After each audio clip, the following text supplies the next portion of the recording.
Hello dear student, do you want to be expert in English? Then learn this formula.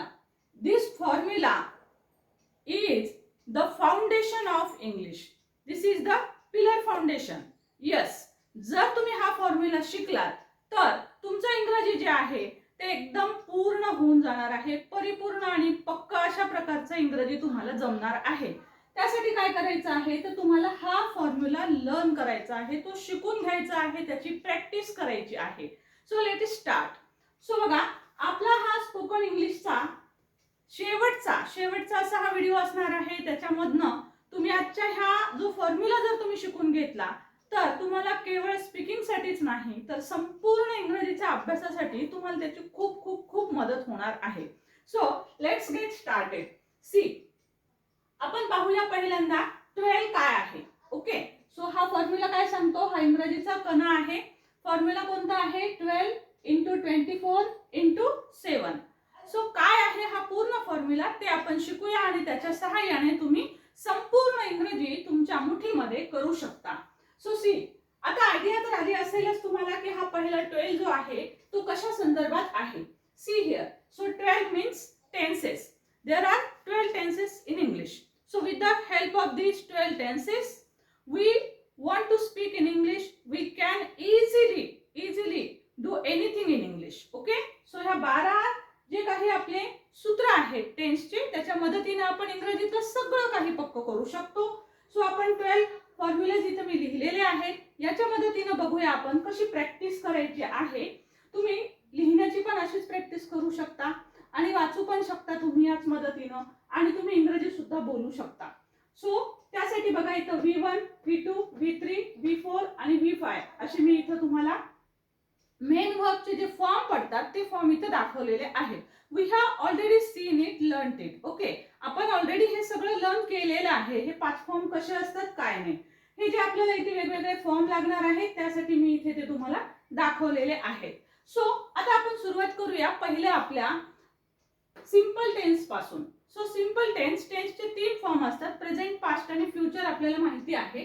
So आपण पहिला जे tense आहे तो आपण सिंपल प्रेझेंट पाहू. दुसरं जे दिलेलं आहे स्ट्रक्चर S+V2+O हे आहे सिंपल पास्ट आणि हे असणार आहे सिंपल फ्युचर. आणि याच पद्धतीने बाकीचे खालील सुद्धा present, past, future, present, past, future या पद्धतीने असणार आहेत. सो आता आपण प्रॅक्टिस कशा पद्धतीने करणार आहोत. सी हिअर, सपोज सब्जेक्ट आपण घेतलेला आहे. सपोज आपण आपला हा पहिला वर्ब घेऊया. सो वर्बचा फर्स्ट फॉर्म घ्यायचा आहे आपल्याला. सो सब्जेक्ट सपोज मी घेतलेला आहे आय. सो त्यानंतर आपल्याला हेल्प घ्यायचं आहे. सो पहिलं आपलं सिंपल प्रेझेंटचं वाक्य होईल I help. Okay, so object तुम्ही कोणताही घेऊ शकता. सपोज मी तुम्हाला म्हणाले की आय हेल्प हर, मी तिला मदत करते. सो मला सिंपल पास्ट वापरायचं असेल तर सिंपली मला V2 फॉर्म वापरावा लागेल कारण इथं V2 दिलेला आहे. सो आय हेल्प हर म्हणजे मी मदत करते, मी मदत केली, मी तिला मदत केली असं हे वाक्य होईल. म्हणजे प्रेझेंट मध्ये असेल तर मी करते, मी जर केली असं सांगायचं असेल तर आय हेल्प हर. मी मदत करेल असं सांगायचं असेल तर आपण म्हणाल आय शाल हेल्प यू. आय शाल हेल्प हर, सॉरी, आय शाल हेल्प हर. सो शाल किंवा विल अशा प्रकारे आपल्याला इथे वापरता येतं. सो आयच्या पुढे शालही वापरू शकता आणि आता नवीन रूल नुसार विल पण वापरू शकता. सो हे झाले आपले सिंपल प्रेझेंट, सिंपल पास्ट आणि सिंपल फ्युचर. आता हेच अजून आपल्याला बदलून म्हणायचे आहेत. हेल्पच्या ऐवजी सपोज आपण कुक घेतलेला असेल तर आय कुक. ओके, हर घेणार नाही आहोत आपण. सो आय कुक रेसिपी, ठीक आहे, किंवा I cook rice, I cook the any other recipe. तुम्ही कुठल्याही रेसिपीचं नाव लिहू शकता. सिंपली असं म्हणू शकता I cook, I cook, I शाल कुक. ओके, आय शाल कुक. वॉश सांगायचं असेल तर I wash, I washed, ED लावावं लागेल. I washed second form, I शाल वॉश. ओके, हर प्रत्येक ठिकाणी येणार नाही आहे अर्थानुसार. सो आपण या पद्धतीने हर न घेता सुद्धा हे वाक्य सगळीकडे तुम्ही म्हणू शकता. सो प्रॅक्टिस करताना तुम्हाला हे सोपं जाईल.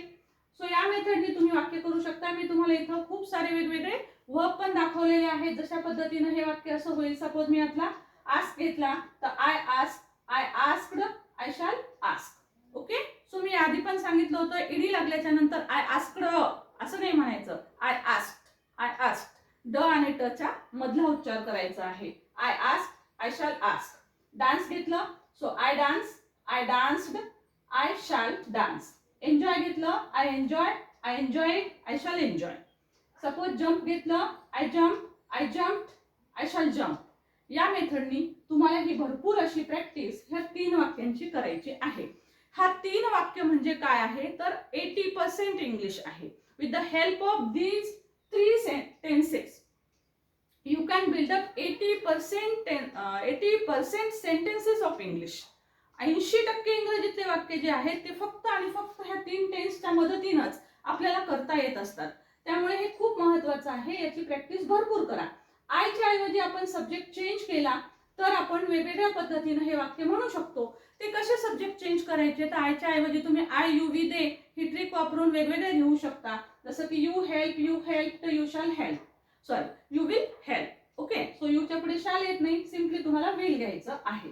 वी जर घेतलं तर we help, we shall help. They घेतलं तर they help, they helped, they will help. Right.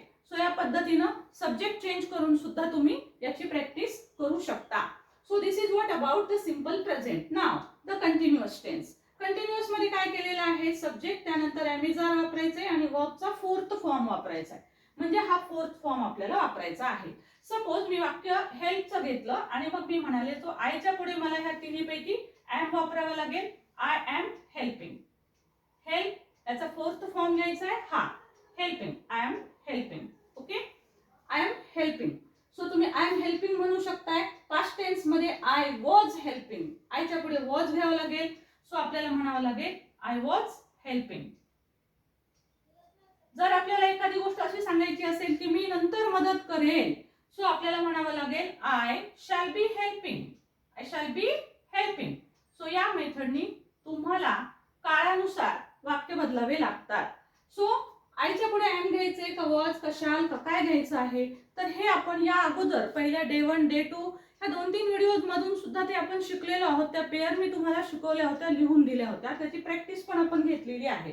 So तुम्हाला हे आता नक्कीच जमेल की पास्ट असेल तर वॉज घ्यावं लागेल आणि प्रेझेंट असेल तर तुम्हाला एमिजार पैकी एक रूप घ्यावं लागतं. सिंपल. सो बघा या पद्धतीने आपले कंटिन्युअस. आता कंटिन्युअस केव्हा वापरतो आपण, ज्यावेळेस आपले ऍक्शन अपूर्ण असते त्यावेळेस आपल्याला कंटिन्युअस वापरावा लागतो. म्हणजे की सपोज आपल्याला माझं आता काम चालू आहे, सो माझी ही अपूर्ण ऍक्शन आहे, माझं अजूनही काम चालू आहे. So I am teaching you, मी तुम्हाला शिकवत आहे. सो माझं शिकवण्याचं काम आता चालू आहे. सो कुठल्याही स्वरूपाचं तुमचं काम जर चालू असेल तर त्यावेळेस तुम्ही या प्रकारचा टेन्स वापरू शकता.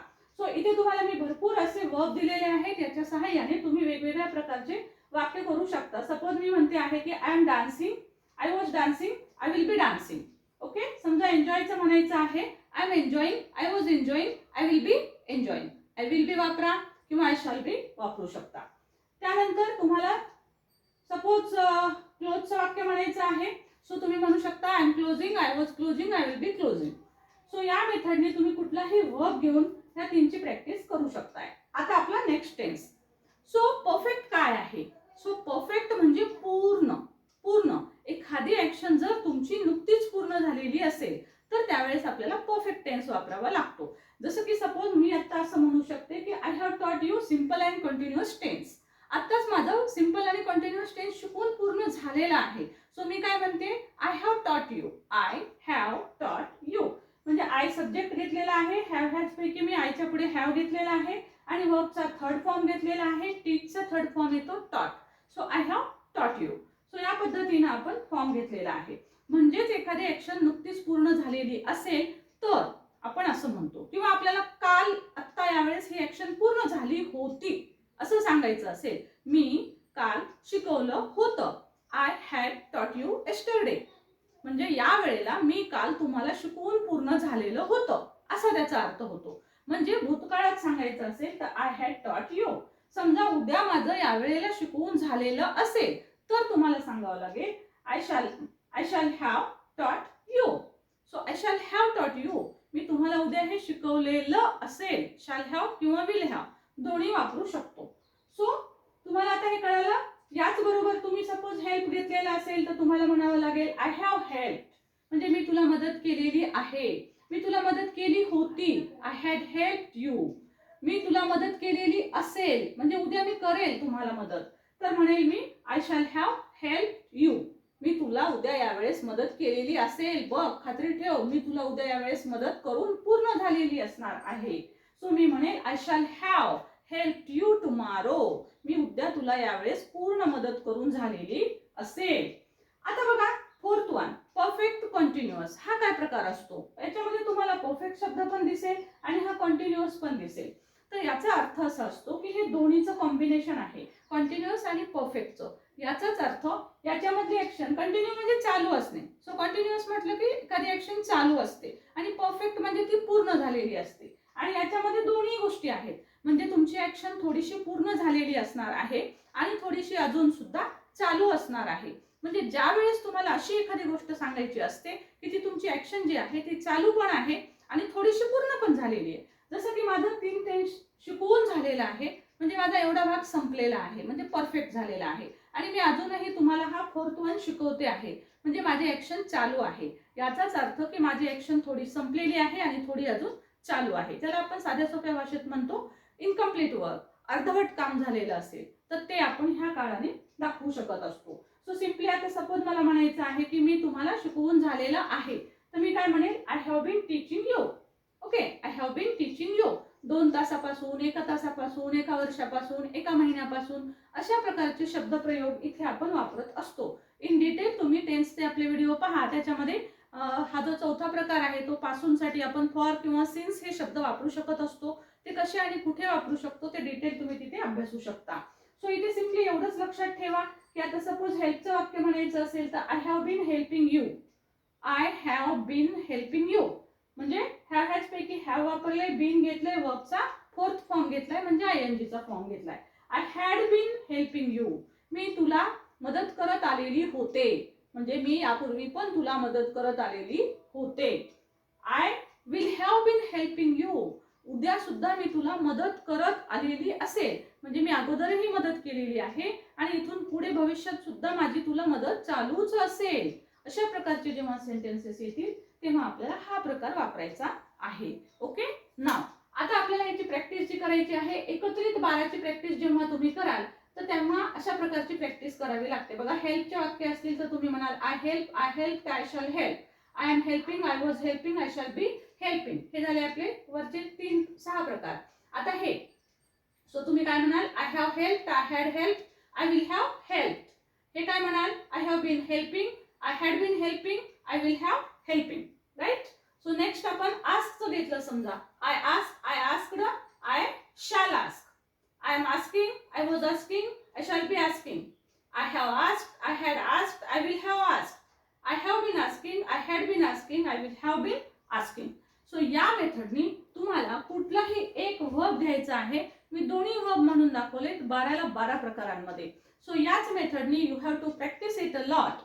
So there are so many verbs. Regular verbs दिलेले आहेत मी, इरेग्युलर वर्ब्स सुद्धा आहेत. सो इरेग्युलर वर्बचे एक्झाम्पल्स मी यापूर्वी पण दिलेले आहेत. गो असेल, सपोज कम असेल, सिंग असेल, हे सगळे इरेग्युलर वर्ब्स आहेत. त्याचे 3 फॉर्म पाठ पाहिजे, त्यानुसार चौथा आणि 5वा फॉर्म तुम्हाला रेडी करता येतो. आणि याच्यानुसार आपण ऑलरेडी ग्रुपमध्ये आपला जो स्टडी मटेरियलचा पेड ग्रुप आहे त्या ग्रुपमध्ये मी ऑलरेडी खूप वर्ब दिलेले आहेत, खूप शब्द दिलेले आहेत. सो त्यामधून तुम्ही खूप प्रॅक्टिस करू शकता. आजच्या व्हिडिओची जे काही इतर स्टडी मटेरियल असेल ते पण मी तुम्हाला ग्रुपमध्ये नक्कीच प्रोव्हाइड करेन. सो बघा स्टुडंट, आता आपल्याला हा फॉर्म्युला पाहायचा आहे. व्हॉट इज दिस 12 × 24 × 7. हा राहिलेला फॉर्म्युला काय आहे? 12 तुम्हाला समजला असणारच आहे. बिफोर दॅट एक महत्त्वाची सूचना की उद्यापासून आपली इंग्लिश रीडिंगची पेड बॅच सुरू होत आहे. सो तुमच्यापैकी जर कुणाला तो पेड बॅच म्हणजे ग्रुपमध्ये तुम्हाला कुणाला रीडिंग येत नसेल, सपोज वाचायला येत नसेल, मग मुलं असतील लहान किंवा कोणीही अडल्ट पर्सन असेल, सो जर तुमच्यापैकी कोणाला येत नसेल इंग्रजी वाचता तर ती सिरीज आपली उद्यापासून सुरू होते. त्यासाठी आपण दररोज लाईव्ह क्लास घेणार आहोत संध्याकाळी 6 वाजता 1 महिन्यासाठी.